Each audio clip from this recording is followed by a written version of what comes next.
Questãozinha do Enem 2019, vamos lá. Ele diz o seguinte: uma pessoa se interessou em adquirir um produto anunciado em uma loja. Negociou com o gerente e conseguiu comprá-lo a uma taxa de juros compostos de 1% ao mês.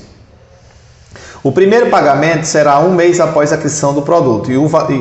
Tá certo? Será um mês após a aquisição do produto e no valor de R$ 202. O segundo pagamento será efetuado um mês após o primeiro e terá o valor de R$ 204,02. Para concretizar a compra, o gerente emitirá uma nota fiscal com o valor do produto à vista, negociado com o cliente, correspondendo ao financiamento aprovado. O valor à vista em real que deverá constar na nota fiscal é de... Bem simples, ó. Aqui é a ideia de você colocar juros na parcela, tá certo? É a ideia de você aumentar. Se eu, por exemplo, eu vou colocar juros de 10%, por exemplo, a questão fala em 1%, mas só para exemplificar eu vou falar em 10%. Se eu tenho uma parcela e quero colocar juros de 10%, aumentar 10% é simplesmente multiplicar por 1 mais 10%, por 1 mais a taxa que eu estou aumentando. É multiplicar por 1,1, tá certo? Mas eu multiplico por 1,1 para colocar os juros. Se eu tenho um valor final, por exemplo, eu vou dar um exemplo aqui, se o meu valor for R$100, para colocar os juros, eu aumento 10%, ele vai para 110.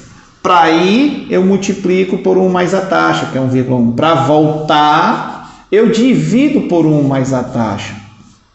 Para colocar os juros, eu multiplico por 1 mais a taxa. Para retirar os juros, eu divido por 1 mais a taxa. É a operação inversa.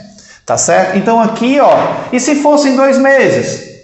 Se eu tivesse um valor inicial e quisesse colocar 2 meses de juros de 10%, eu quero 10% 2 vezes. É o mesmo raciocínio. Você vai multiplicar 2 vezes por 1,1.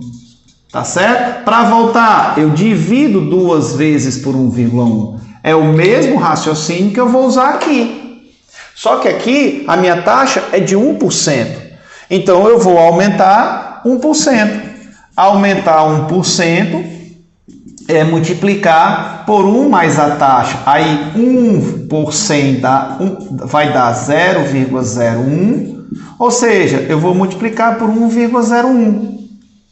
O aumento de 1% é simplesmente multiplicar por 1,01. Tá certo? Só que tem um detalhe. Esses eu multiplico para colocar os juros, mas se eu quiser retirar os juros, eu divido.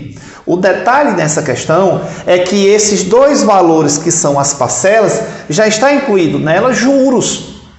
Tá certo? Os juros já estão aqui dentro. Aqui tem juros de 1 mês, porque essa parcela será paga daqui a 1 mês. E aqui tem juros de 2 meses. Então, o que é que ele fez? Aqui, ele colocou os juros só 1 mês. Ele multiplicou por 1,01. Essa parcela já tem juros. E se eu quiser tirar os juros dela? Muito simples. Eu divido por 1,01. Então, quanto é essa parcela sem juros? 202 dividido por 1,01. E essa parcela tem juros de 2 meses. Aqui ele multiplicou por 1,01 2 vezes para encontrar o valor da parcela. Quer retirar os juros dela? Divide 2 vezes por 1,01. Então o valor dela sem juros, 204,02, dividido 2 vezes por 1,01. Então para colocar os juros eu multiplico, para retirar os juros eu divido. Tá certo? Só que aqui eu dividi apenas uma vez porque tem juros de 1 mês. Aqui eu vou dividir 2 vezes porque tem juros de 2 meses. E se eu somar os valores sem juros das parcelas, eu tenho o preço à vista. A diferença do valor à vista por valor a prazo é o juro que eu vou colocar na parcela. Tá certo? Se eu coloco os juros, é o valor da compra a prazo. Se eu retirar os juros, eu tenho o valor da compra à vista. Como ele quer o valor à vista, é só você retirar os juros. Você vai somar os valores das parcelas, tá bom? Sem juros. Aí você vai perder um tempinho calculando essa divisão. Tudo bem? Se você dividir isso por isso, dá 200. E se você dividir isso por isso, também dá 200. Então, o valor do preço à vista é R$400. Nosso item, deixa eu ver, B de bola. Valeu, pessoal!